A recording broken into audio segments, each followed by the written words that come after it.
Cool. Hello, ladies and gentlemen.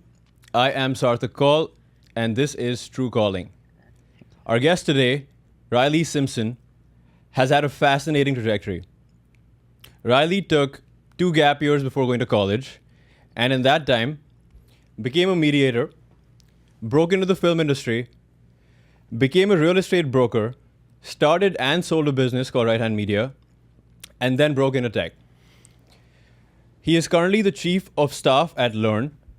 For those of you who don't know about Learn is the first ever and leading venture capital firm that has been an early investor in notable edtech companies such as Coursera, Udemy, and many more. I am so stoked to have this conversation, man. Like, finally, we're getting here. We've been texting for a while. I'm so happy you're here, dude. Dude, I'm so happy to be here. Thank you for having me. I feel like we first met like over a year and a half ago when we were kind of like both new to Austin. It was like a random networking event we went to. I remember like Fiesta or something, and I remember just having that conversation then. And I've just seen your growth through that journey. I mean, I want to know more about the actual ins of your growth. And I want to start off with a touchy topic, death. Death, okay. So you texted me when I asked you to join this podcast about how you just had this greater sense of clarity because you almost died on Memorial Day. Yes. So tell me about that. What is the memory you have of Memorial Day? Okay, so this is the crazy story that you were saying we should start with. Okay, so I do CrossFit and I try not to talk about it all the time, but here I am talking about it at the beginning of a podcast, right? So I'm just the stereotypical CrossFitter, I guess. But I was doing this workout that you might have heard of. It's like worldwide. People do this not worldwide, nationwide. Mm-hmm. Everyone's doing this on Memorial Day. It's called the Murph, and it's a workout that is designed to cause you pain, but also to celebrate the veterans that have helped like create a free country, right? And so Memorial Day this year, I was like prepping for this workout, and I'd done it when I was 20. I'm not 27, so I'd done it when I was 20, and I had completed it in 47 minutes. And I'll tell you what the workout is. It is. You run a mile, and then you get back into the gym, and you do 100 pull-ups, you do 200 push-ups, and you do 300 squats, and then you run another mile. And the catcher is that if you're doing it properly, you do it with a 20-pound vest. And you did it with 20 pounds. And so when I had done it when I was 20, I had done it without the vest. Okay. Completed it in 47 minutes. This time I said, I'm going to try to break my record, but with the vest. And so I'm like training for it. I'm doing really great in the training. I'm like feeling pretty strong. I'm like, okay, this is going to go well. But I'm taking it seriously because I don't run a lot. I'm like, I'm just like, that's just a lot anyway, all those things. Finally, we get to the day of Memorial Day weekend. I had been out at my family's ranch. We have a ranch in West Texas where we have some cattle and all these things. So we had to drive back to get to the gym because I wanted to work out with the people that I've been training with. And so I wake up at like 5 a.m. and I just don't drink enough water. I drink too much caffeine. And we get to the gym and we start the run at 9:30 in the morning. And I run the first mile too quickly. And then I get into the workout and I just start feeling so in pain. Halfway through, I'm just like, I don't think I can finish. But I was like, dude, this is Murph. This is, like veterans have done way harder things than this. Like I can do it. That's what you're telling yourself. That's what I'm telling myself. Yeah. Right? I'm just like the mental dialogue is you can push through. Come on, like you've been training for this. So I do. I push through. It's super painful. I'm like, you can break up the workout, so it's not just like 100 and then 200 and 300. So you're breaking it up into different like sets, right? But I'm just after every set, I feel like I'm going and like dumping water on myself because I just feel terrible. It was very hot that day. It ended up being like a heat index of like 108 later in the day. So very hot. Didn't have enough water, all the things. Anyway, I finally finished the workout, and I'm back out to the second run. And I am like way ahead of everybody. I'm on track to hit my like 47-minute record. So I'm like, okay, this is still going well. Mm-hmm. I feel terrible. I get out on the run, and I'm just like in utter pain. Like halfway through the run, I like stop and walk, and I'm like, trying to, once again, inner dialogue is like, come on, push through. You can do this. Like, just ignore the pain. It's all in your head, right? So I kind of slow to a walk, and then I'm like, no, come on, you got to finish. So I start running again, hold the pace, and I come around the corner. What pace were you at, by the way? I don't know what pace. Okay. I was going to finish the whole thing in 47 minutes or less. So I'm at that pace. I don't know what that was, but I just know that I was on track. And I like come around a corner, I ran the first mile, like for reference, I ran the first mile in like right under 9 minutes. So it's like this one was definitely slower than that. But I'm coming around this corner and there's this blue building, and that signifies that I'm only a quarter mile away from the finish line. So I'm like, okay, I've got this. Wake up in an ambulance. And I am naked in an ice bath, and I have no idea what has happened. Like zero memory of what has happened. So I didn't even remember that I was working out. And so I'm just super disoriented. I'm in this ambulance going down the highway, and I'm like talking to the guy, and I'm like, what happened to me? And I'm like feeling super out of it. He's kind of explaining it to me, but I'm like in pain. I just like, what's going on? I get to the hospital, feel even more disoriented. I like, at one point, I think I like was asking for my mom. I'm asking for my wife. I'm like, what's happening? Like, I feel like I'm in a dream. So I keep repeating that over and over again. I'm like, I'm in a dream. I'm in a dream. Because I just never thought, I don't know about you, I never thought I was going to end up in an ambulance in a hospital, right? So I get in there. I hope no one thinks that on a daily basis. Yeah, I hope no one is like, I'll probably end up in one eventually. So I'm in the hospital. They're like giving me tons of IV. The guys in the ambulance had stuck an IV like into my like artery. Like it was just kind of crazy. And anyway, to cut this story a little shorter, it turns out that whenever the EMS arrived on site, because I had just passed out in the middle of the run, right? And somebody running behind me had come into the gym and said, hey, Riley's passed out back there. And they called the ambulance. When they got there, they took my temperature, and I was 106 degrees. And so they were like, if you had been 107, 108, you could have died. And at 106 for a long enough time, which I was probably out there for at least 15 minutes, just like passed out. And like that metal plate is obviously just baking me in the sun as well. They were like, if you had stayed at 106 for very long, like you would have had permanent brain damage. And so I'm just like, in this like, yeah, dude, it was this near death in that moment. But then as I'm in the hospital and they're like running scans, they're like, hey, you have like really severe kidney damage. And I was like, what are you talking about? Like, how did that happen? And so I come to find out that I had a condition called rhabdo. And rhabdo is essentially this like rare thing that happens to athletes sometimes whenever they do something really repetitive, where their muscle tissue actually starts to break down and enter the bloodstream.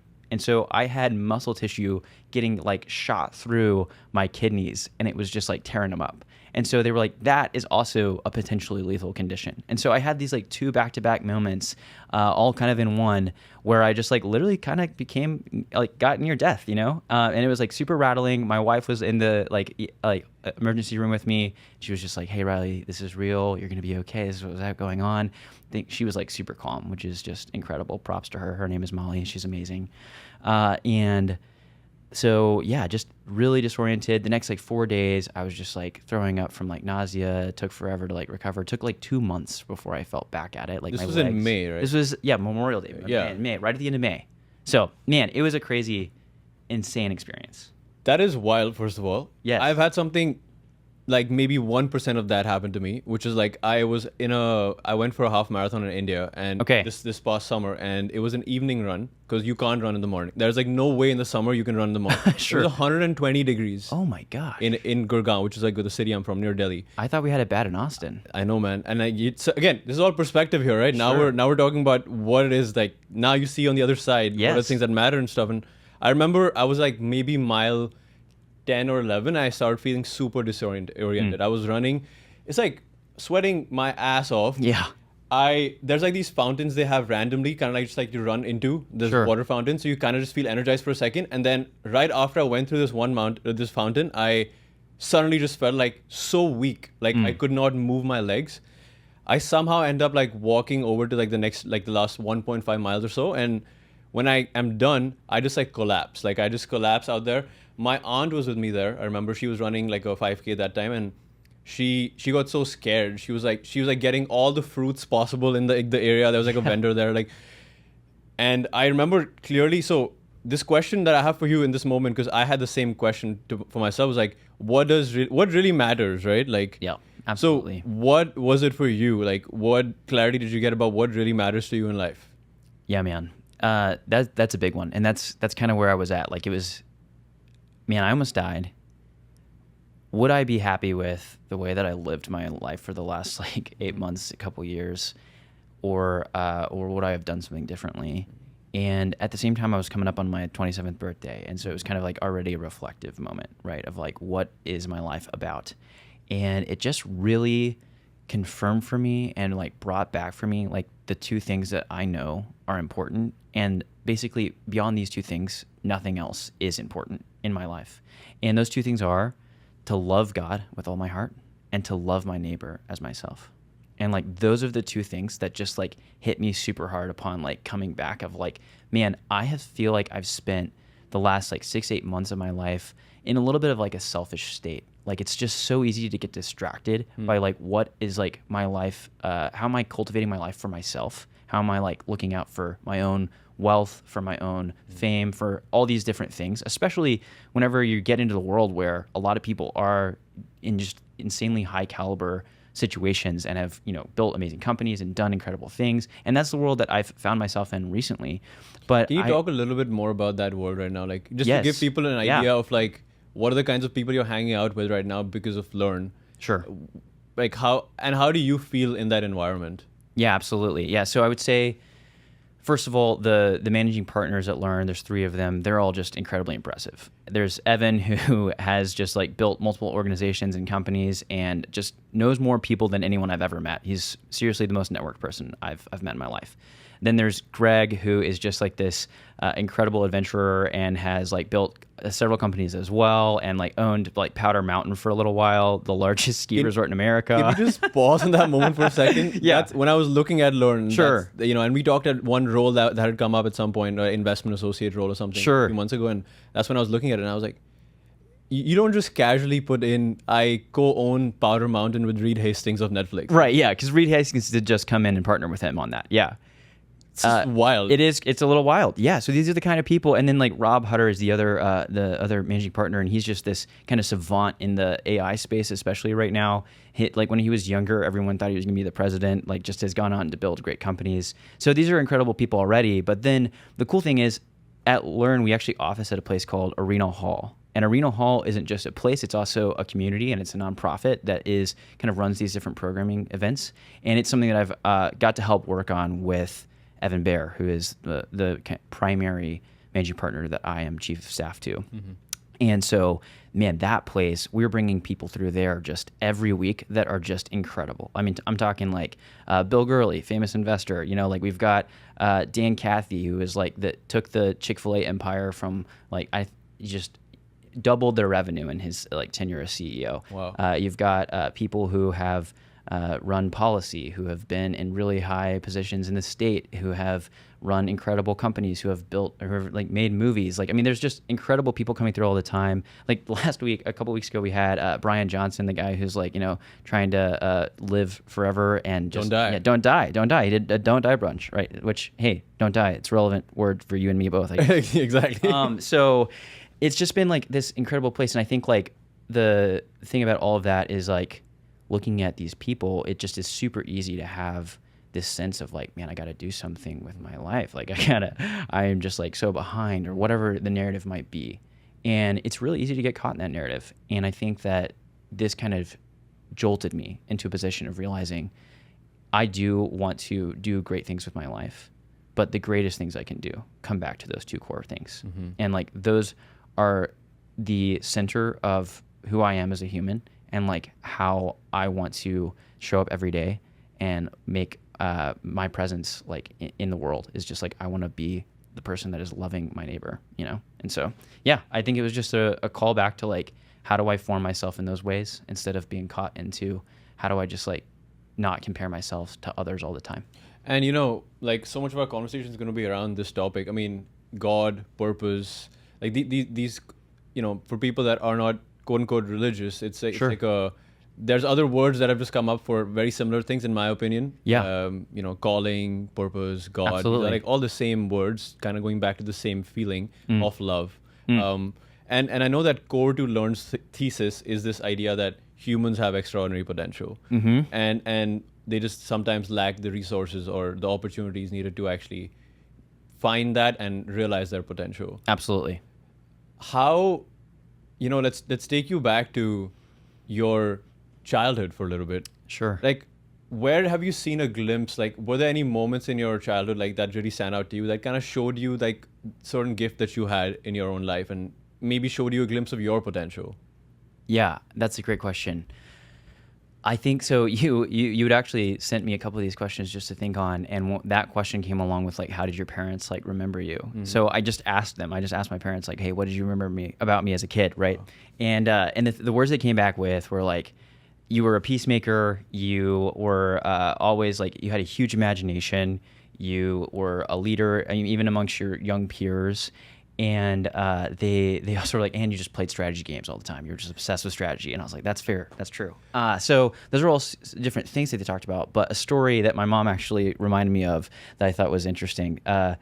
When I was like 10 years old, I was homeschooled growing up until high school. So through 8th grade, I was homeschooled. And I think that plays into my education journey and how I think about learn and other things. But during that, there was like, we'd do like one day academy, or we like go to a school one day a week and write. And I had my first presentation coming up, and I was like 10 years old, and I don't remember what the like prompt for the presentation was, but my presentation ended up being that I was going to present a dramatic reading of the Dr. Seuss classic Green Eggs and Ham, which is just hilarious. And so I get up in front of the classroom, my first presentation ever, and I just launch into it, and I just like full send it, and I'm funny and I'm like captivating, and I like start noticing that, and start noticing that I have people's attention, and that like my words matter to them, and that I could actually do something with that attention. And so my mom was just pointing out, like, from the earliest days, you've kind of been someone who presents and leads, and you just realized that there was like something to do with that attention, and you've thought about like, what do I do with it, and how do I use it well? So that's kind of a fun one. So that's so interesting, because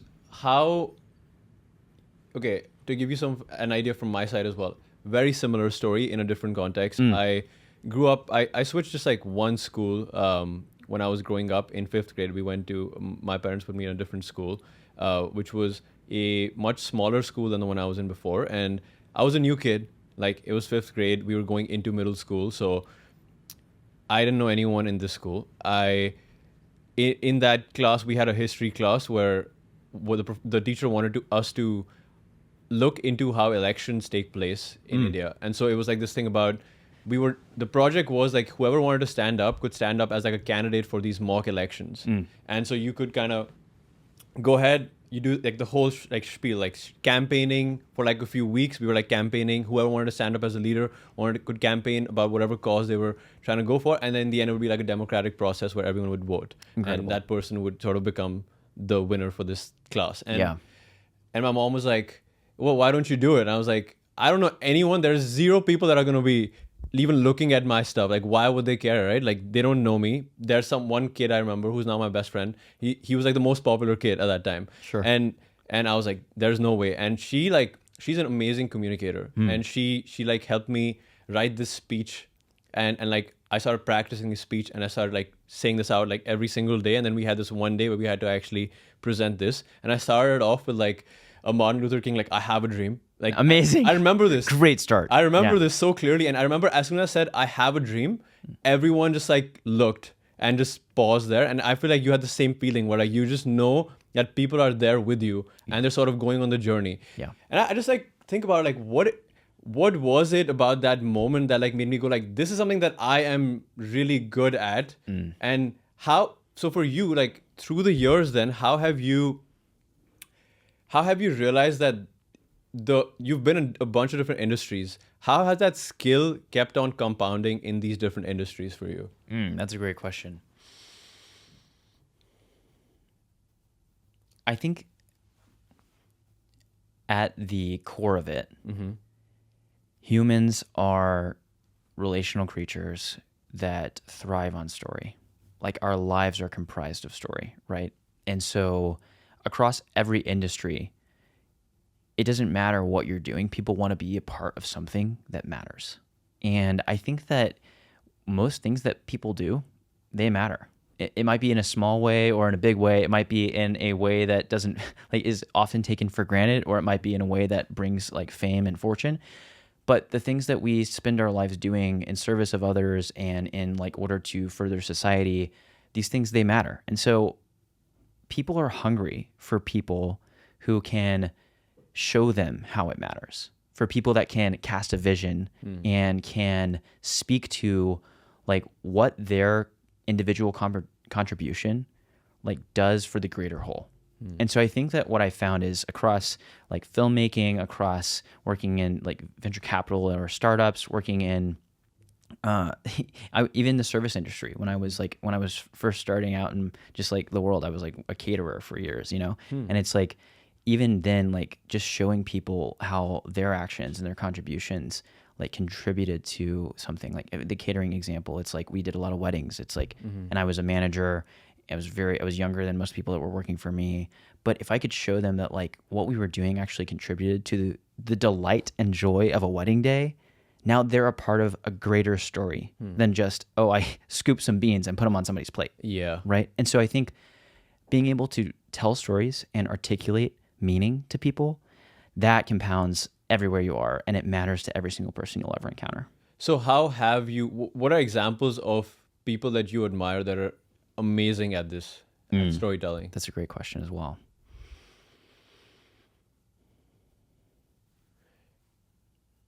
Man, I think so many people who, there's so many CEOs that do a great job of this. I think that there's several presidents that have been great at this as well in the U.S. I think for me, who are the people that I look up to on this? I mean, an easy one for me, because I'm thinking about him a lot recently, because Arena Hall, right, the place that we're building, that name comes from the Teddy Roosevelt in Man in the Arena speech. Oh. Right. And so that's kind of like an inspiration. He's an inspiration for that place and for what we do there. Right. It's like about celebrating the man or the woman that's in the arena trying things. They're out there. They're trying to contribute. They're trying to solve big problems. And you know what they're not doing? They're not on the sideline being a scoffer or a critic. They're actually getting their hands dirty. Right. And so, I mean, man, that speech itself, what an example of creating meaning for people and saying like, hey, it doesn't matter like what your arena is that you're working in, just be the person in the arena. Be the person that is actually trying and like failing, but also succeeding. That is like able to get knocked down and then stand yourself back up, right? And so, I mean, that's a classic, incredible example of just someone who used storytelling to inspire a nation of people to be the kind of entrepreneurs that we are, to be the kind of innovators that we are, and to be the people that just say, hey, like if we need something in the world, we're going to be the ones that do it. No one's going to save us. We're going to like get in the arena, make it happen. So yeah, that's a good one. That's a great answer, honestly. And I was thinking about, when you were saying this, there's so many of us, people in their 20s and that are very ambitious. Like there's ambition, there's a lot of ambition, but there's very little action that's actually happening. Right? Absolutely. So what is like tactically, how do you think people have moved from inaction, like people like Teddy, but just people around you and learn? Like I've had these conversations with people that I know are successful in their life. At some point, there was like a switch where they started moving towards acting way more than just thinking about acting and moving towards the arena rather than being on the sidelines. Like, what are the ingredients you need to move to action, you think? Yeah, great question. I think that, like many things in life, this one starts with small things and it builds. And I think that the people that I've observed that have been very successful, they build habits into their lives, and they start with the little things. They wake up before they want to because they know it's like a way to attack the day and get something done. They work out when they don't feel like it because they know that that's like crucial to their contribution to the world. Yeah, they study things that like they're going to go really deep on in the middle of their friends going out and playing and having a good time and partying and whatever. They're like in a room, like locked up, just like deep in a book because they know that like what they're learning is going to matter. And so I think like, how do you move from just sitting around and thinking about it and talking about it and learning about it and reading about it to actually taking action on it? It's like you just become a person of action. There's not just like a thing that's going to hit you in your life and catalyze you into that usually. There are for a few people, but for most people who are successful, they have decided that they're going to become a person who is going to be biased towards action. This reminds me of Atomic Habits. Like Yeah. it really like brings that conversation of like where he talks, James Clear talks about this idea of like you don't want to. There's a shift when you start going like I do some things to I am something, and like Yes, the that's act from great. action to identity, like rather than focusing on what it is that you want to do. If I want to work out, you say that I am someone that works out. I am an athlete, and those words really change the wiring in your brain. Honestly, Absolutely. Yeah, I think I found that to be true for myself. It's just like if I want to do something, who am I going to become to do that thing? I even got asked a question when I was in university. Like they interviewed me for something, and they were like, "What are you going to have done in 50 years?" And I was like, thought about that for weeks because I was like, "How do you answer that question when you're like 20 years old?" Yeah. And the conclusion I came to is I didn't answer what I was going to do. I answered who I wanted to become because like that's something I can control. I can choose who I'm becoming, but I can't necessarily always control like, in 50 years, can I see what I'm going to do? No. Yeah. But I can see people who inspire me to become like them, and I can start taking the actions today to start cultivating that. And for like when I've observed you, I mean, you're generally the younger person in any company that you've been part of. Interesting. Yeah, that's probably true. And I see the same for myself, which is why I've been able to notice it in you. Is like, and I think there's like I have my own version of like why I think you're able to get in those circles. Where What is it?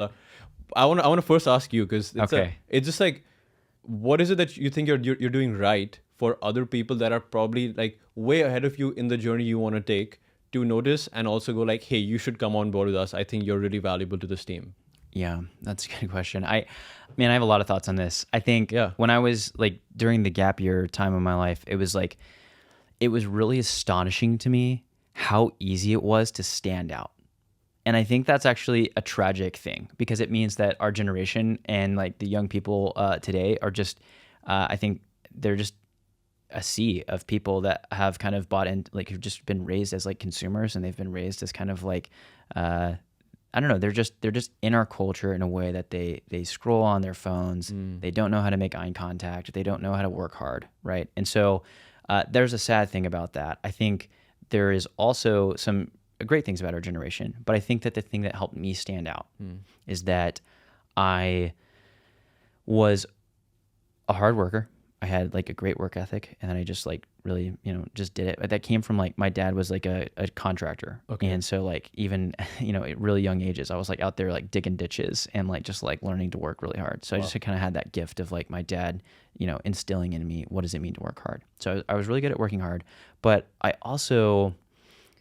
think that the other big thing is that I was always asking questions. And that comes from, I think, a place of humility, like that I learned from other people that were way smarter and wiser than I was. I was with a mentor of mine. He's one of the most significant people in my life. He passed away recently, a few years ago. But he was like in his 80s, and I just looked up to this man so much. He was like wise, like incredible, like just one of those people that you're around him and like just the presence he exudes, you're like, oh my gosh, I want to be like this guy, right? Is this Dr. Landon B. Saunders? No, it's not. Okay. That's funny. Okay. Why were you like trying to stalk and find the person? Yeah, I know that Yeah, he's part of your college, and he also passed away recently. So I was Okay, got wondering- it. No, that's awesome. I love that. Dude, I love how you are just great at this. Like, I'm going to go research and like find ways to do this. And I just appreciate your intentionality about that so much. I wanna let you know appreciate that. No, this guy, his name was Dr. Paul Faulkner. Okay. And he was a big deal in my life. And he said something one time that just like totally like knocked me back. He was like, man, I just don't know anything. And I was like, At 80. yeah, at 80, at like 85, 90 years old, like the guy that I'm just like, this man knows everything. He is the wisest man ever. And he said that, and I was just like, that's insane. And he just approached life with this humility of like, the more I learn, the more I realize that I don't know anything. That's what his kind of like take on life was. And I was like 20 years old, like, and I was like, man, if he thinks that when he's this age, and whenever I can tell that he maybe knows more than anyone I know, I need to adopt that mindset. I need to just think that I don't know anything, because I certainly don't. If he doesn't know anything, I certainly do not know anything. And so again, it's like taking on like, who am I becoming? And it's like this idea of I'm someone who asks questions because I don't know anything and I want to learn. And so every time I would show up into a new setting, I would just work really hard right off the bat in whatever scenario that was, but I also pay attention, and I was curious, and I'd ask questions, and I just went about it in that way. And I think people really admire, like they're really excited about being asked for help and being asked questions. That's one thing I've learned, like across the board. When you ask someone for help, especially when you're young, like this is really especially when you're young. When you ask someone, hey, I like what you're up to and I like who you are. Like, how do I become more like you? Or how do I do what you do because you're so good at it? Like, everyone wants to answer that question. I mean, you're praising them for something that they have, and yes, and of course they want.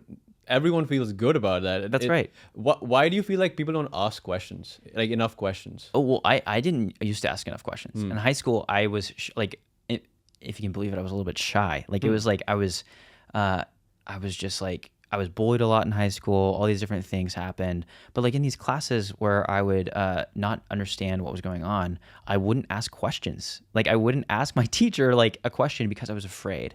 And I think that's why people don't ask questions. I was afraid I was going to look stupid. I was afraid what people would think of me. I was afraid that, that people would realize that I didn't know everything, that's the point, right? It's like, I was afraid people would think I didn't know everything. Yeah. And the thing that switched for me is that I just decided I was a person who didn't know anything. And when that happened, I didn't need to be afraid of like being exposed, because I wasn't holding up like a false impression that like, oh, I have it all together and I know everything. And now I'm just a person that's humble and needs to learn. And you can think I'm stupid because I might be, like I probably don't know what the answer is here. And I'm okay with that. And I'm like very comfortable in that. And like, I think a lot of the leaders I've seen do really well hold that posture throughout their lives. I mentioned Dan Cathy earlier. Man, that guy, he like came and we like gave him a tour of Austin, and he like brought his like team. They're building a city out near Atlanta. It's doing amazing stuff. Wow. He wore a name tag when he spoke to a room full of like 80 incredible Austin leaders, right? He wore his Chic Fil A name tag that said in training.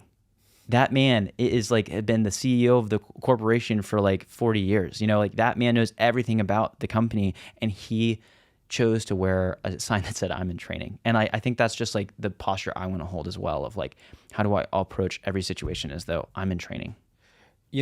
This is going to be a fantastic conversation because, so one of my core theses here, thesis, is like curiosity is the beginning for anything you want to do in life. It's absolutely, forget like, even if you don't know, like, especially when you don't know what you want to do, you have to become curious as a person before you can do anything else. You can't brute force your way into finding things out. You can, but then if you're not curious to ask yourself what came out of that experience, you will not actually learn anything. And the way that I define learning, I took this from Alex Hormozy because I love this definition, is like, he's great. Same, if your actions and behaviors haven't changed in the same environment that you were put in before, you haven't learned anything. I just think that is such a beautiful way of understanding what it means to learn. Yeah. You can have all the knowledge, and I saw you today, or like this, like LinkedIn, commented on this LinkedIn post about these wisdom pyramids, and I'm gonna put a picture of this on our video here, and like how there's like different stacks of what we think are like the most important things to do. So for example, I just take wisdom as an example. We think like podcasts, like listening to podcasts, internet, social media, like just listening and consuming as much information will make you wise. But the actual depth of wisdom comes from the actual, like these conversations where you're understanding and learning from people, the relationships you're building outside of this. Older people. Yeah. Like elderly people are like they have experienced pretty much all the things that you probably are going to experience. They're just dripping wisdom, and you got to go catch it. It's like that's how I see older people. Like they are just like constantly dropping things that you just need to hold on to. Yeah. And I feel like a lot of people don't recognize that or like respect that enough. Yeah. And India has a lot of this culture, or had a lot of this culture where, I mean, I grew up, my grandparents from basically my parents. Like, my father's parents would live with us in this house since I was born. Yeah. Dad was working, mom was working. So my grandfather and my grandmother were basically like raising me and teaching me all these things. And I now appreciate so much more of like what that level of understanding of the world and humility that comes with it can help, how that can help you in your own life. And a question that I struggle with, and I think a lot of other people our age struggle with, is distinguishing between humility and confidence. A lot of times being humble sounds like you are you're not sure of what you're doing, and it might look like you're not confident in what you're doing. The conviction isn't there to do what you want to pursue, especially for founders and stuff like that. Right? Absolutely. How do you figure out the nuance between those two things, humility and confidence? That's a great question. Yeah. I think that like the humility with which I'm talking about, it's a posture towards life. It's like this posture of like, hey, I'm going to approach situations knowing that I can always learn from anyone around me. It's not just these big, names. It's also the people, like it's you, it's the people that I encounter at the grocery store. I really do believe I can learn something from everyone. So I think it's a posture. I think confidence comes from like stacking proof. It's like whenever you do something and you execute it well and you take action and you become a person of action like we were talking about earlier, like you start building these little like kind of like flagpoles in the ground to kind of look back on and say, hey, I was scared of this thing and then I did it and I succeeded, and now I can be confident that like I'm someone who has what it takes to do the next thing. And I think it's just like this, like it's a snowball effect where it's like you start with little things, you take action on them, you succeed, and once you've done that, you now can look back on this like evidence, and you are looking towards a bigger and harder problem, but you kind of look back and you say, hey, every single time before that I was afraid, but I did it, like I succeeded, or I failed, but like I learned from that failure, and like I realized that I was still okay, I'm still alive, I'm still on this earth, and there were people that actually probably came into my life and like helped me in that moment or whatever it is. And so like in those stories, I think we build confidence. And so I think confidence doesn't equate to pride, right? And that's like whenever we think about like the opposite of humility, we're worried about being prideful. And I think that we should worry about being prideful. And I think we should be very careful. But confidence is just looking at the evidence and saying, what has my life looked like in the past, and what have I overcome, and is this thing in front of me actually too big for me? And usually the answer is no. And I think I see there's a lot of people in people that don't have confidence.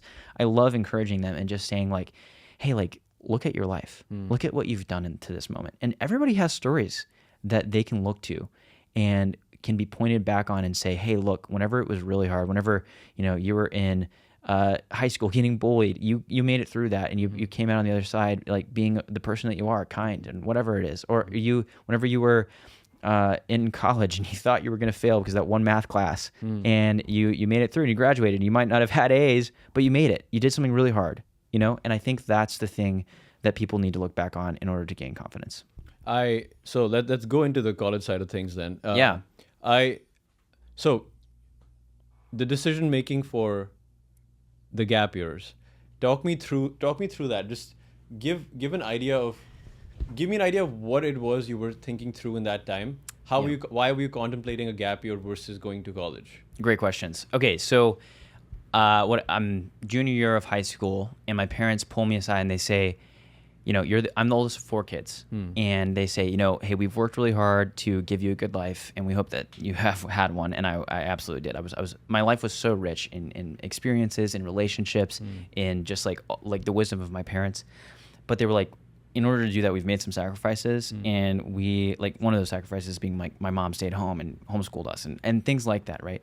And so they were like, we can't send you to college. We don't have the funds, and so we don't think you should just go into college and get into debt not knowing what you want to do. Wow. And they said that. Yeah, they said that. They encouraged me towards that, which is just incredible, like incredible wisdom that they had. And so I'm just sitting there, junior, senior year of high school, and I'm asking myself some really big questions. I'm like, who am I, first of all? What am I good at? What do I want to do with my life? What do I care about?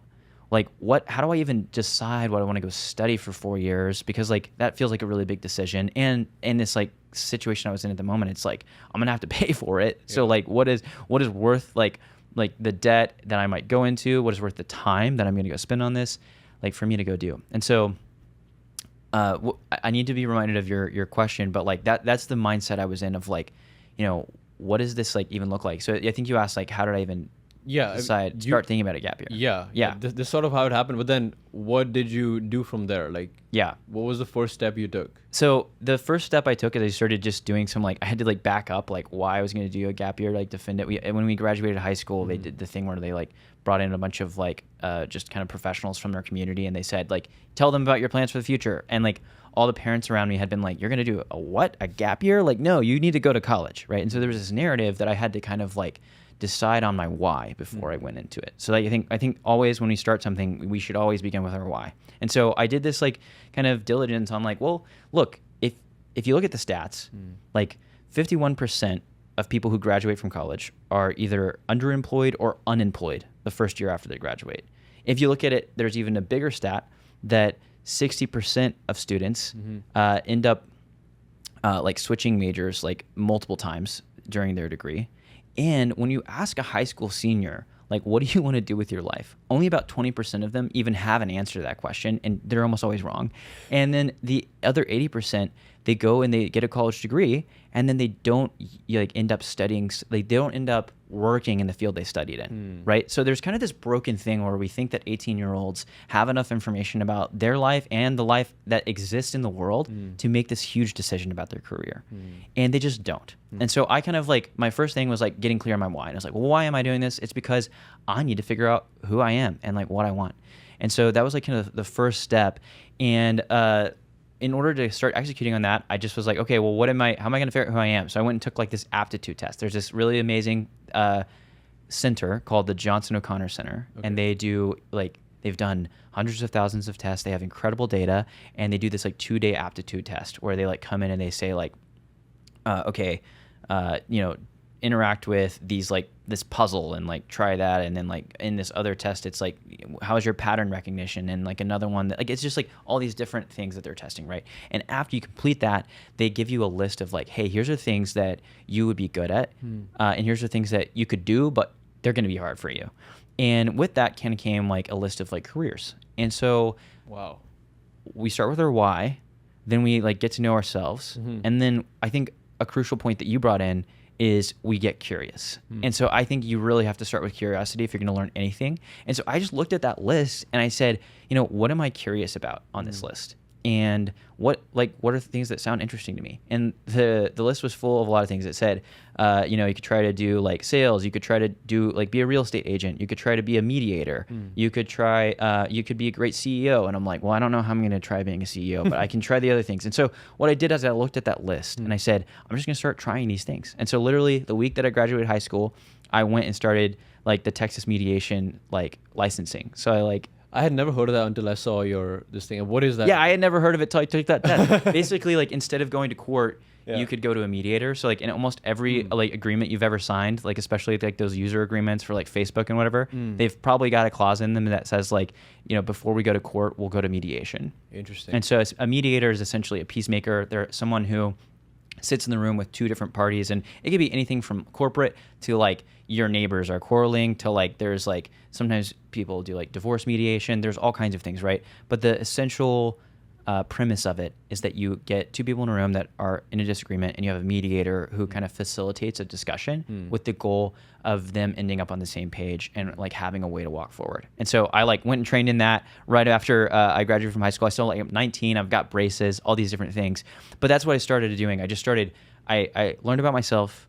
I asked why, and I got curious, and then I just started going and trying things. And then I've got a whole framework for what I did next, but that's kind of the beginning. That's actually very helpful, and it's kind of looks like a step-by-step process, which is exactly what you need. I mean, at that stage of your life. So let me ask you this: there's we'll have this conversation.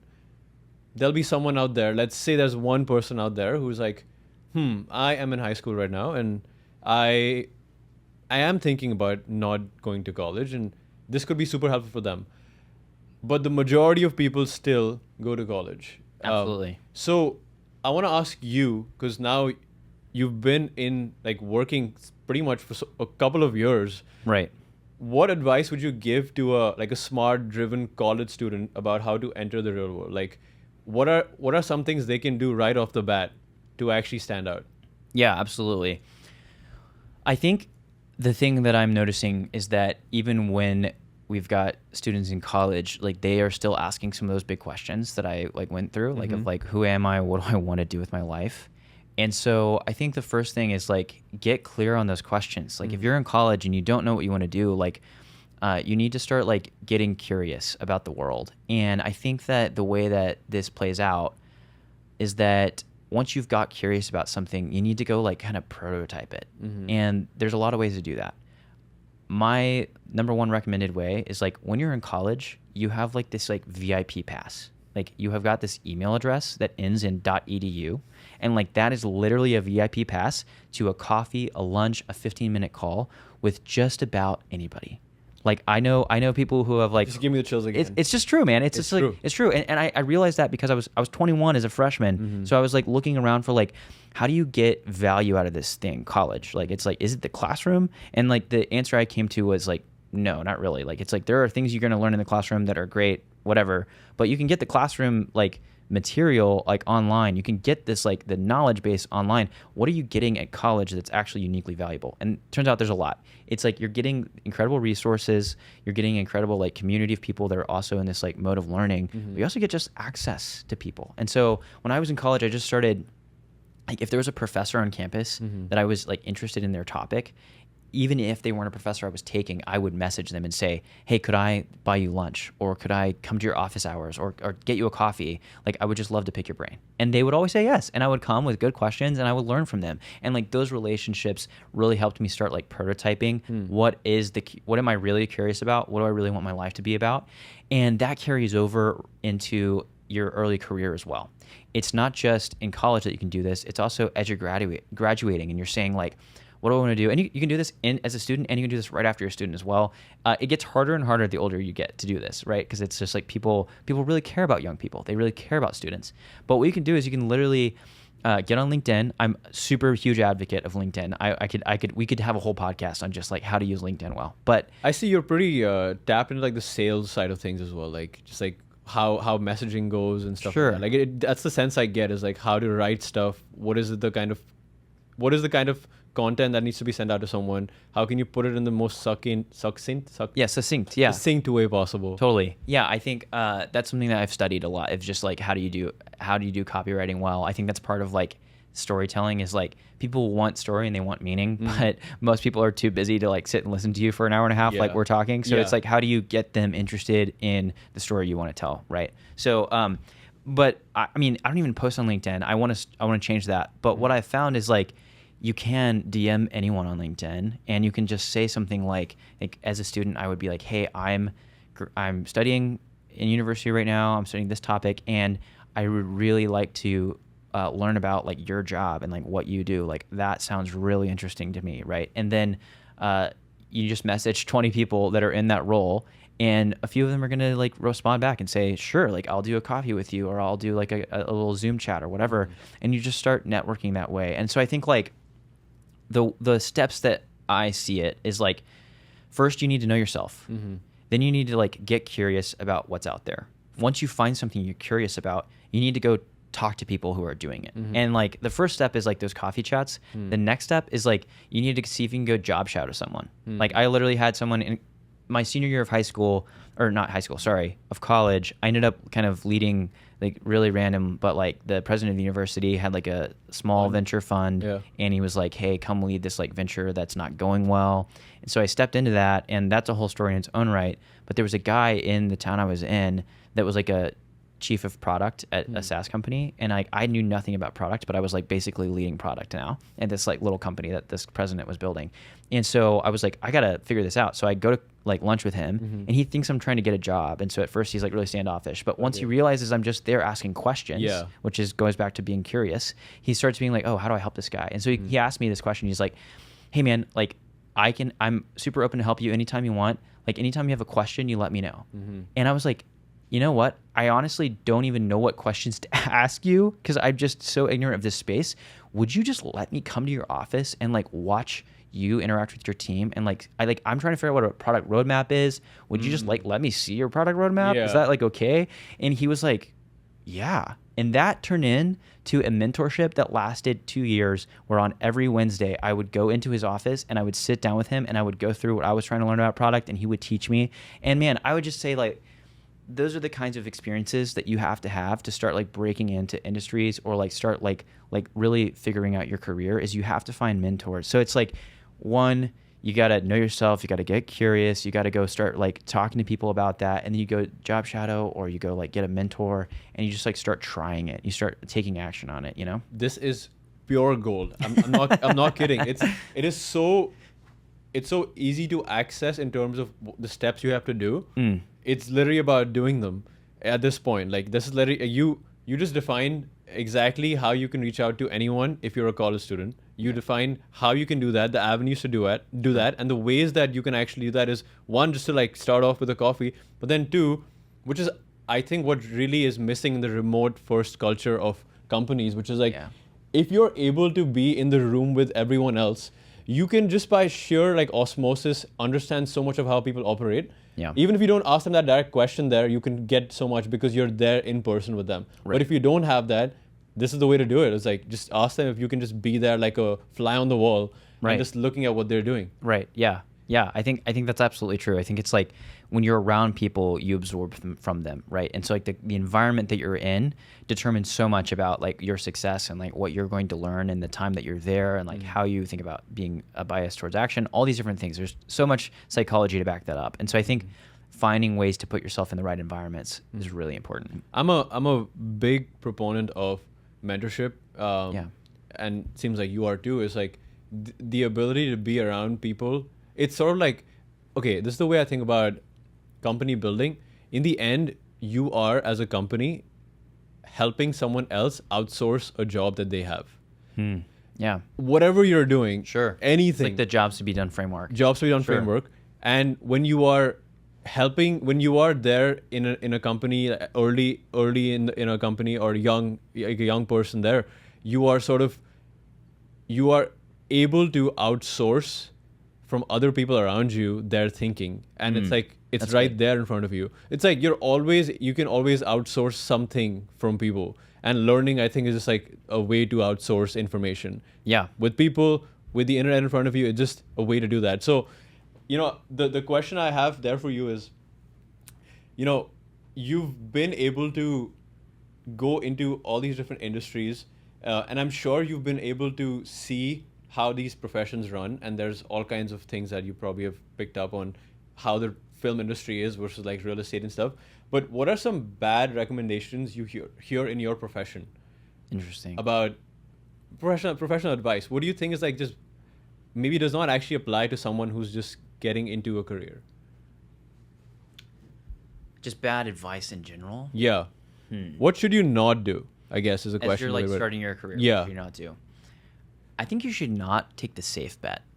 And I think that a lot of really successful, really like top of their class students, they want the safe bet and they want the big paycheck. And so they end up going and working at a consulting firm. And like, this is not me hating on you if you work at a consulting firm, but it is me saying like, he loves all neighbors, so guys, don't worry. Yeah, that's right. I think that I've talked to a lot of people that they don't actually go do what they want. They go do what they think they should do because it's the adult thing or the safe thing. And I just think that's such a mistake and such a like way to miss out. And so like, I think that like a lot of people get advice from their parents or from the society that's like, hey, go get like a safe job. And the reality is, like when you're graduating high school or college, especially like if you just didn't do a gap year or anything like that, like you're so young. Like I graduated college when I was like 25 because I had taken like 2 years off beforehand, right? So it's like a lot of students are graduating when they're like 22. Like it's like 21, like, 22. Yeah, they're like 3 years younger than whenever I graduated, right? And it's like those 3 years, like so many things can happen. Like you can basically, if you graduate when you're 22 or 23, you can basically do nothing for the next 3 years and still be okay. Like you're just so young. I think Gary Vee like gets this right. Like he gets this right so well. Like that guy's all over the place and awesome. But like his things that he says to young people about time and patience. They're so right. And so I think when you're just that young, like go do like the risky thing. If you're really into startups, go join a startup that like is doing something that you care about. If you're into something that doesn't look like it's going to make any money, go do that. Like if you are super fascinated by like Indian culture and you're an American student that's never been to India, just go to India and like live there and learn from people and like study whatever you want to do. You know what I mean? Like it's like I just think that following what you're interested in at that age is like crucial. And I think that it will lead to like lucky experiences because people are attracted to enthusiasm. And so whenever you are enthusiastic about something, which I've met very few people who are enthusiastic about investment banking or consulting. I've met a few and they should be there, but a lot of them just do it because they think that's the right thing. And I just think that's the bad piece of advice. Do you think that that's more financial incentive? Like definitely. Yeah. It's like money driven. It's money driven. And I think like, so what's the kind of question you should be asking at that time? Sure. For you to clear out some of that, like what are the right reasons to join a company? Yeah, good question. I think the biggest one is what can I learn here? You know, and I think that is really like the question to be asking. It's like, do the work at this time to kind of think about who do I want to become, right? Like I think that's the number one question we should all be asking all the time. Like who do I want to become and who am I currently becoming? How often do you ask yourself this question? Pretty regularly, like at least quarterly. Yeah. Okay. And it's like kind of this like, it's just really important. You know, it's like it changes how I like form my habits. It changes who I hang out with. It changes like what my goals are, right? And so when you're like looking at a company to join, you should have already answered the question of like, who do I want to become? And then like, and it's that's going to evolve and change as you grow and you meet more people, but just have an answer for that. And then start running a filter through the companies that you're looking at and say like, does this experience help me get closer to that? So like for me in joining Learn, I really was like invited to come be chief of staff to Evan Baehr. And the like thing that I wanted to like, who was I becoming? Like, well, one part of who I'm becoming is like an entrepreneur. Like I want to like be a great business leader. And so it's like, not just do I want to be able to start a scrappy company, but like, do I want to be like leading in like a really high capacity? And I saw Evan and I saw a high capacity person in him and a person that like led with values that I aligned with. And I also just saw someone that was like incredibly networked. And like whenever you want to go start a company, you need 3 forms of capital, right? You need social capital, you need human capital, like the skills that you have, and you need financial capital, like the ability to just like survive or take investors or whatever it's going to be. But that social capital piece is like something that I like wanted to build. And I came from really humble like family. And it was like, how do I build really powerful social capital? Well, this is the most networked man I've ever met. He literally knows everyone. So if I go work for him for a few years, I'm going to learn, not only am I going to get introduced to his network in some ways, but I'm also going to learn what he's done to create such incredible social capital. And so that's the screen I used. And I think that's a screen everyone should use when they're joining. Their next opportunity is like, what am I needing to learn next is like the stepping stone towards who I'm becoming. What have you learned from Evan? Oh man, so many things. That's a great question. Evan is like a one-of-a-kind host. He is so good. He thinks about hospitality all the time. He's super inspired by like restaurants and by hospitality companies, which is surprising whenever you like look at his like career and just like his like, you know, accolades, right? But he's just thought about it a lot, and he's created, he's cultivated an ability to host people. And one of the ways he likes to talk about that is to say like hospitality is thinking about your guests before they arrive. And so he thinks about that as he's like building Arena Hall. It's like, how do I, he's bringing together like really heavy hitter leaders across Austin to these events. Well, like what are they interested in? And like, what do they need? And like, how do we create an environment so that when they arrive, they're getting those things? And so I think just like, he's been so successful at building social capital because he's great at being other oriented and thinking about like, what will people get out of this experience, and then he like provides that and he like creates a space for it. The other thing is he's just great at like just like introducing people to other folks. Like he's just like incredible connector, a super connector, if you will. What were you gonna ask? Yeah. No, this is actually a very important thing here. I remember when I first started working, I'd say my first actual job was at a startup accelerator. I think that's when we met, maybe. Yeah, but it was. Yeah, and so there, one of the guys I really admired. Shout out to John Rocha if he ever watches this. It's going to be interesting. One of the first things he said when we were just like starting off, like I was kind of being onboarded, was you are like one of the most important skills you will learn. It was also venture capital, right? So accelerators is like the art of an introduction. Like how do you introduce people is such an important skill to have. Absolutely. What is it about introducing? Like how have you seen Evan does that well, for example? Is there something that he does uniquely? Yeah, it's cool. It's like in this spot that we've cultivated, Arena Hall, based on that that kind of like vision and mission of like the Teddy Roosevelt speech of like be in the arena. The way that he's like used that to introduce people is that he will invite a group of leaders together, and then like they're all in a room and there's a speaker or whatever it is. But before the programming begins or whatever, he'll literally shout out people in the room, and he'll just call them by name, and he'll say, hey, everyone, you need to know about this person. They're doing this and this and this, and this is who they are. And so he'll like say something about their character, and then he'll say something about what they're trying to tackle, and he'll like just kind of like give that public like credit and like his vote of confidence for them in a way that creates just an environment where after the talk is over or like whenever the networking or like, you know, kind of community building begins, people are going to go seek that person out about whatever they were interested in. And so it like creates this like, it's like, how do you create these little magnets throughout the audience of people that are going to attract like-minded and like oriented folks? And so he's just great at that, kind of like calling out people's missions. And really just making much of the people around him, you know? You know, you know what it reminds me of is like, so he's sort of the trust magnet. Everyone knows him. That's right. And it's sort of like why someone buys a product when they listen to their favorite podcaster. Yeah. Is because they've developed this trust with that one person. And then you just like pass off that person's trust to this product in front of them. And you're able to just connect that I can, of course, trust this thing because I trust this person. Definitely. And he's kind of like doing that with people. It's like creating a shortcut to genuine connection through trust. Absolutely. I think that's right. That is such an interesting... that's actually a really key insight that he has is like the thing that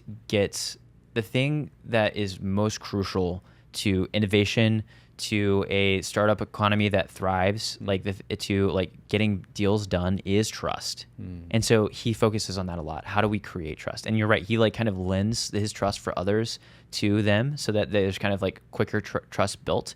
But it's also just like about getting people together. Yeah. Another key insight I'll say I've learned from him in terms of like building like community and building a network is that Evan knows that people need to be a part of a story and have an understanding of like their part that they're playing in order to contribute meaning, like we were talking about earlier. And the way that he does that is even with really important people that are very busy, people that are at the top of their class and whatever their industry is, he actually will often ask those people to do something for the community. Like he will ask them to contribute. He'll make an ask of them, which is like super against conventional wisdom. Conventional wisdom, when thinking about people like that, is like, we need to provide a white glove luxury experience for this person. Like, oh my, we should roll out the red carpet. We should like really do everything for them. But his key insight that I think is genius is, no, everyone wants to be wanted, and they want to know like what they're doing to help make something happen.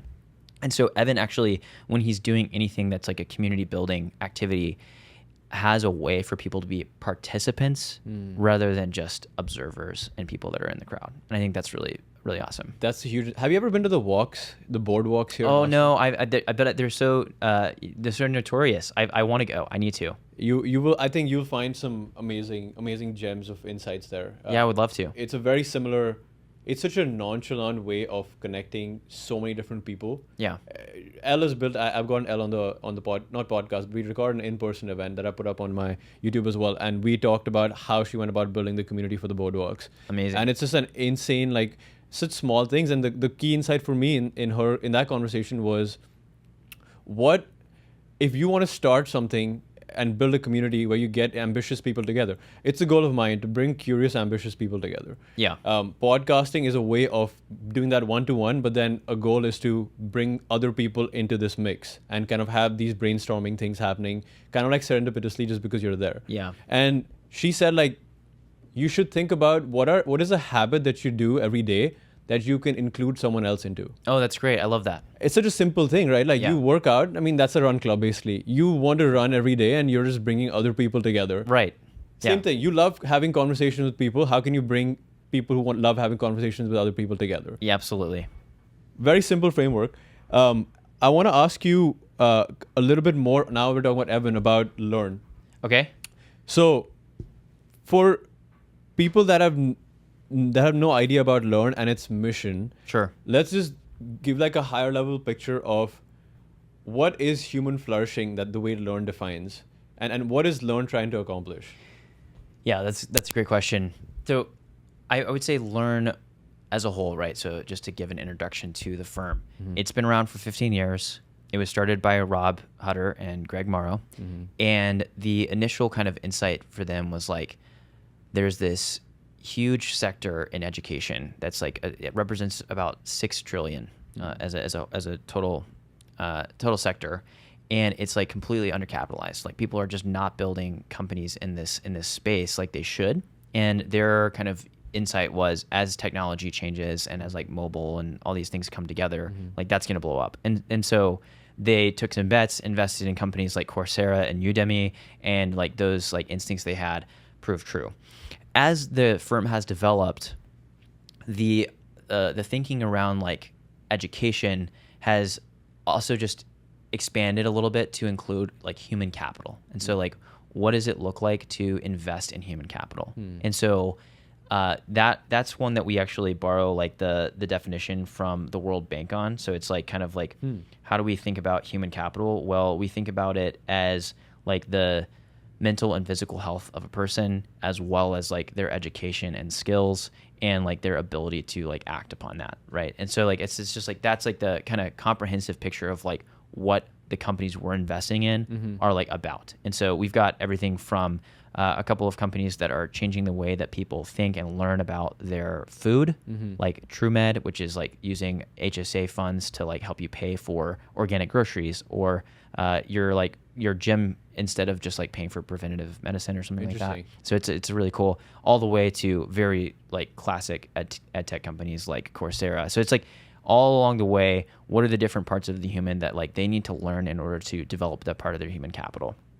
And then human flourishing itself, that definition, we really like the Tyler Vanderwill definition. He is a guy out of Harvard that has led the human flourishing like project, the Harvard Human Flourishing Project. And they've just done like an incredible amount of research across I think over 10,000 folks, where they're just kind of thinking about like, what does this look like? And so their definition is like, it's really broad. It's not just like super succinct, and it changes. So here I'll just kind of read what he says about it. It's that their like notion of flourishing is going to differ across culture and religious and philosophical traditions. So the approach that they've taken is to focus on what seems common to all these different understandings of flourishing. And the argument is that whatever else flourishing might consist of, it would also include the following 5 domains of human life, and those things are happiness and life satisfaction. Second, it's mental and physical health. Third, it's meaning and purpose. And fourth, it's character and virtue. And finally, it is close social relationships. And so like whenever a person has all of those things like in their life and they have ways of developing and growing in them, they're flourishing, right? And so at Learn, we specifically tackled the human capital side of that thing. And so it's like that includes like the mental and physical health, but it also just includes like how do you have purpose? Well, a lot of times people want to find a way to like be contributing to the best of their abilities in the world, and that often comes down to work. And so developing human capital is like helping that person like contribute in a way that they're going to find purpose, and contribute in a way that like allows them to add to society in a meaningful fashion. Is this so? If you had come across Upwork like 15 years ago, Sure. Would that have been something that would have been under this definition? Where they are trying to... So I work in that space. I work in the gig economy space, and we do payments for the gig economy. Yeah. And I've come to realize that, the future of work in some extent would also be about how there is a main job that we're having, but we're all doing these side jobs, and there's more and more side jobs that are like more tied to our hobbies and passions, more so than ever. Absolutely. And Upwork is an example of that. Like, you have freelancers that are probably very interested in actually doing that full time, but right now this is a way that they get in money. Right. So is that something that's kind of like related to this? I think the core the difference in like an Upwork versus some of the companies we invest in is like we want to invest in things that help people grow their skills and abilities. And Upwork, is more of a opportunities for projects, right? And it's like, obviously those projects are going to help you like grow, but it's also like you could get into Upwork and advertise yourself as a website designer and then get a job and just totally flunk it out. And like, did Upwork help you learn? Like, maybe because you failed, you tried and you failed, but like our companies are going to be more focused on like actually helping people acquire those skills and being very like diligent in like how efficacious is the education we're providing, or like the service we're providing to help that person increase like their ability for lifetime earnings, really, is what we're thinking about. I see. By the way, don't sleep on Upwork. I know that I'm not sleeping on Upwork they are at all. doing that. Yeah. They're actually working on, I mean, that's the natural transition for them. Someone that's in work, like, how do we now, with AI coming in, this stuff coming in, like, make sure that they're upskilling within their platform? Yeah, that totally makes sense. It makes a lot of sense. Okay, so I get an idea. Now, I want to, we have like maybe 5 or so minutes. So I want to ask you some questions here. 2 main questions. One is about, what is a belief about education you hold to be true that others disagree with? I think you've touched upon this a little bit earlier, but go ahead. Well, I think the biggest one is this definitely will make people perhaps upset, I don't know, is that grades just don't matter. Especially at the collegiate level. Like, if you're in high school, sure, you need to have good grades so you can go to the college you want to. But once you get to college, like, I saw so many of my best friends, like, I ended up, like, whenever people stood up at graduation because they were like being called out as like the valedictorians, we had like 5. I was like friends with like 4 out of the 5 of them, didn't even really know it. Like, that's how I made it through college, I think, is because I had smart friends. But like they were friends that just like, I remember like killing themselves to like get good grades. So they're like up all night, they're stressed all the time, and I just didn't sweat it. And I ended up receiving an award called like the Honor Man Award at ACU. And like, one of the things about that award is that it called me an ideal student. And it was like something that like my professors and like my like faculty at ACU kind of like vouched for me on. And I just thought that was funny at first. And I went to professors and I was like, guys, am I really an ideal student? Like, my GPA is like less than 3.5, right? So it's like, I didn't really care about grades. And they were just like, no, like, the thing that makes an ideal student is like someone who like is engaged with the material, who like asks questions, and who is like actually curious. And so like, I just think that oftentimes grades are prioritized at the cost of like pursuing curiosity. And so I think that's the biggest thing. Yeah, exactly. This reminds me of a quote by Simon Sinek, who is nothing but he's anything but a cynic. Right. Yeah. No, that means amazing. He says this. He says, working hard for something we don't care about is called stress. Yep. Working hard for something we love is called passion. Nice. And I feel like a lot of these, like the moments when you're in college and the moments when you're in school are they're so ingrained in our society right now that we are not, if you're feeling too stressed about something, there is probably some chance there that you don't really actually care about the things that you're doing. Definitely. And so this conversation is very important from that standpoint of first asking yourself, who do you want to become, and how are these classes and things that you're taking up actually adding to that version of you that you want to become, right? Yep, absolutely. Okay, so last question for you, and I'm not going to go with the question I had here because I think this is going to give people a little bit more insight. Okay, so do you read? All the time, yeah. Okay, so then I have, just give me 3 book recommendations that you think someone who's in our stage in life, in their 20s, would really benefit from maybe finding a little bit more of their calling in life. That's a great question. Okay. You can give 1 to 3, honestly. So one of the books that you for sure should read if you're like thinking about like what do I want to do with my life is called Designing Your Life, and it's a book by Dave Evans. He's a Stanford professor, and he's taught like design thinking and like just design for a long time, and he's applied that to how do we think about our life. So incredible book, really impacted me. Definitely think anyone should read that. Another one, this one is like more theological in a lot of ways, but I think even if you aren't religious, it's still like extremely helpful to think about like these kind of big questions of like, who am I and like, what am I about? And it's called The Life We're Looking For. And it's by a guy named Andy Crouch. And he's like a theologian and entrepreneur. Okay. And it just has to do with like, hey, what are the big things like that are like pulling for your attention and like shaping you in your life, even if you're not realizing it? And how do you like live on purpose in a way that like you'll actually find the fulfillment that you want? And so I think that's a great book to like kind of be exploring as you're like thinking about like meaning of life and all those things. A third book, let's see. I need to think about this for a second. There's just so many great ones. I think,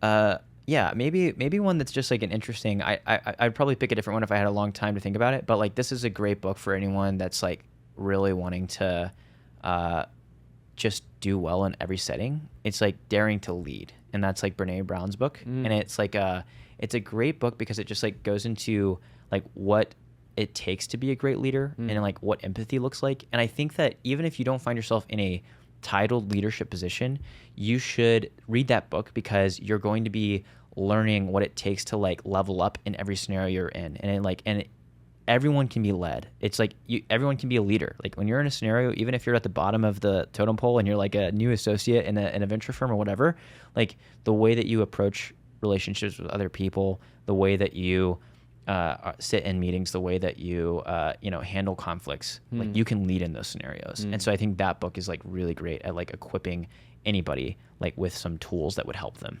These are fantastic recommendations. I've read Brene Brown's book. She was also a professor before she started doing this stuff at UT Austin. And the key takeaways for me, like just like thinking about it right now, has been, well, like one, you've used the word learn probably the most I've ever heard anyone use the word learn, which just tells me how much you're naturally kind of thinking about what you can learn from different things. Sure. Learning is accessible anywhere. Yeah, it is. With anyone. I really get that from you, like that you just kept on bringing that up. Like you can find that in anyone that you want to pursue, be it a professor in your college or the most successful person you want to talk to. Yeah. That's the common theme. Being humble through that process is key. Who you want to become is the first question you want to be asking yourself, and why is it that you want to be doing the things you want to do to become that person? Those are really important. And these book recommendations, I really hope someone actually reads them. Yeah, me too. I think they'll get a lot out of any of those three. So I will read them. I'll read all three of them. Great. I love it. All right, dude. Thank you so much. Thank you. This has been amazing. Thank you for the intentionality once again that you came to with these questions, and for just like being willing to seek after, I think the questions you're asking, which is like where do we find meaning? Where do we find wisdom? Like those are pursuits that I want to be on with you. So thanks so much. I mean, and honestly, the purpose behind Learn seems to be very much fitting into exactly this. And so I'm very glad that we met when we did, and I'm so glad that we'll continue to be here in Austin. And I hope to see you more in these events, like whatever's happening around here. It's going to be a fun time. Absolutely. Thank you, man. Take care. Thank you. Bye, guys.